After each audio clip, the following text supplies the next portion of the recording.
बहुत दूर इंसानों की दुनिया से परे एक ऐसा जंगल था जहां पेड़ों की ऊंचाई आसमान से बातें करती थी।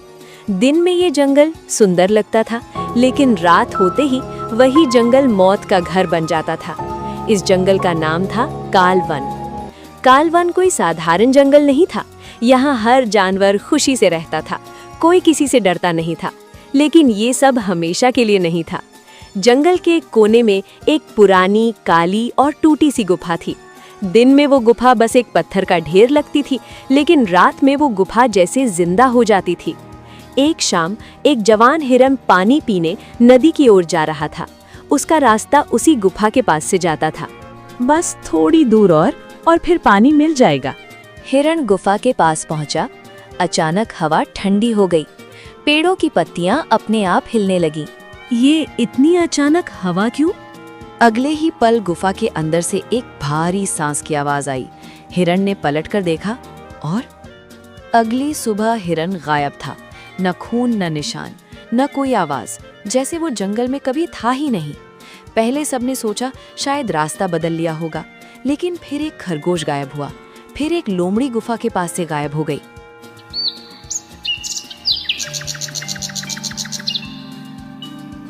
मेरा बच्चा हर दिन इसी रास्ते से आता था, आज क्यों नहीं लौटा?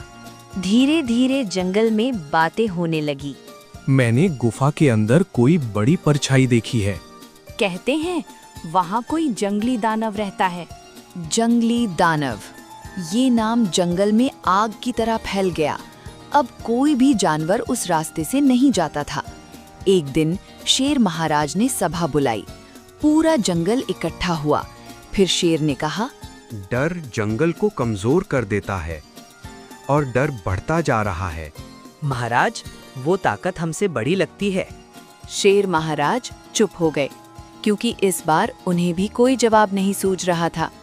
सभा के किनारे एक जानवर चुपचाप खड़ा था। वह था गधा।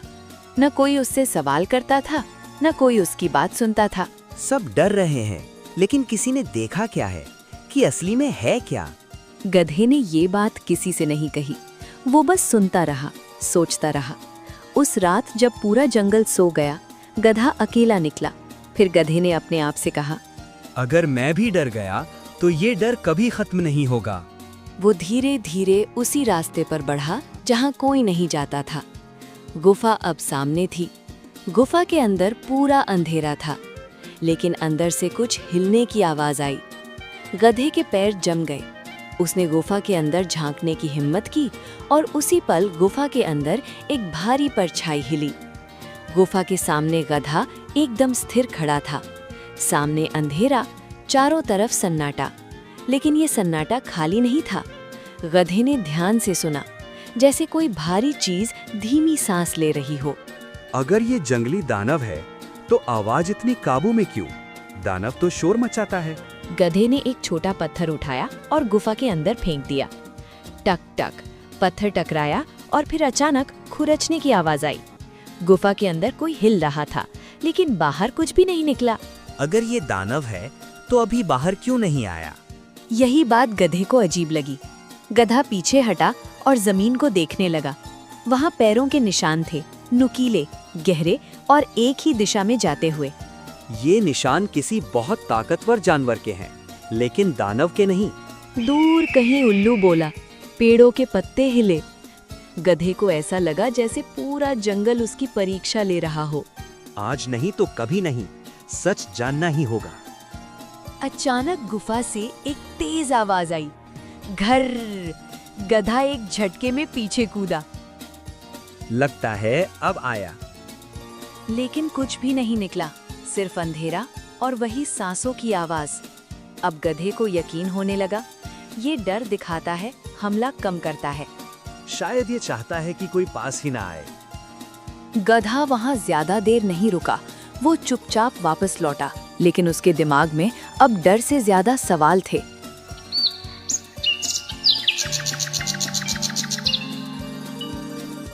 अगली सुबह पूरा जंगल फिर जमा था।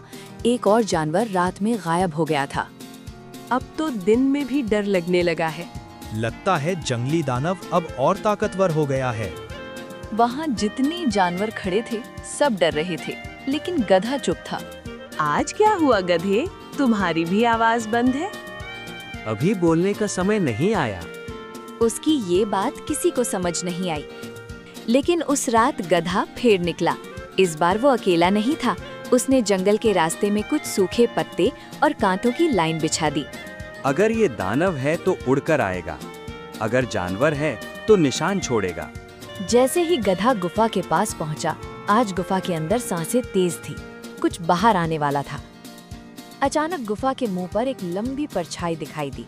उसने एक कदम बाहर रखा। गुफा के मुंह पर जो परछाई दिखाई दी थी वो अब पूरी तरह बाहर आ रही थी। गधा झाड़ियों के पीछे छुपा सांस रोके देख रहा था। पहले एक बड़ा सिर दिखाई दिया, फिर लंबी गर्दन और फिर तेज नुकीले दांत। वो कोई जंगली दानव नहीं था, लेकिन वो साधारण जानवर भी नहीं था। चांदनी उस पर पड़ी और गधे ने साफ देखा एक बड़ा ताकतवर भेड़िया। उसका शरीर घावों से भरा था, उसकी आंखों में भूख थी, चालाकी थी। अच्छा, तो यही है जंगल का डर। फिर भेड़िया गुफा के बाहर आया और भेड़िए ने चारों तरफ देखा और अपने आप से कहा, अच्छा हुआ अब कोई यहाँ नहीं आता है, डर ने मेरा काम आसान कर दिया है। अब गधे को सब समझ आ गया था। अच्छा, तो इसने जंगली दानव की कहानी फैलाई ताकि कोई पास ना आए और ये आराम से शिकार करता रहे। लेकिन गधा सीधा सामने नहीं आया। उसे पता था अगर आज गलती हुई तो वो कभी वापस नहीं जाएगा। गधे ने जानबूझकर सूखे पत्तों पर जोर से पैर मारा। खर खर, भेड़िए ने कहा। कौन है वहाँ? भेड़िया उसी दिशा में झपटा, लेकिन जहां भेड़िया पहुंचा वहां जमीन पहले से कमजोर थी। धड़ाम! भेड़िया गहरे गड्ढे में गिर पड़ा। दर्द से वो जोर से गुर्राया। बाहर आओ, छुप कर हमला करता है। अब तेरा जंगल को डराकर राजा बनने का सपना यहीं खत्म हो गया। भेड़िया घायल था लेकिन जिंदा। गधा जानता था अब देर नहीं करनी चाहिए। वो पूरी ताकत से शेर महाराज के पास दौड़ा।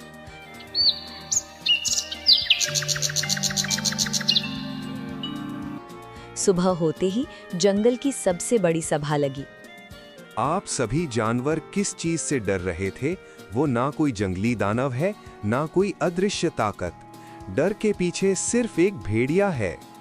लेकिन कुछ जानवरों को गधे की बातों पर यकीन नहीं हुआ। अगर गधा झूठ बोल रहा हो तो? लेकिन तभी शेर महाराज खुद गुफा की ओर चले। गड्ढे में फंसा भेड़िया दहाड़ने लगा। अरे भेड़िया, डर से राज करने वाला कभी राजा नहीं होता। शेर महाराज ने भेड़िए को जंगल से बाहर भगा दिया। घायल भेड़िया कभी वापस नहीं आया। धीरे धीरे जंगल का डर खत्म हो गया। सभी रास्ते फिर खुल गए और सभी जानवर उस जंगल में खुशी खुशी रहने लगे। अगर आपको भी लगता है कि डर के पीछे कोई सच छिपा होता है, तो चैनल को अभी सब्सक्राइब करें, क्योंकि अगली कहानी और भी गहरी है।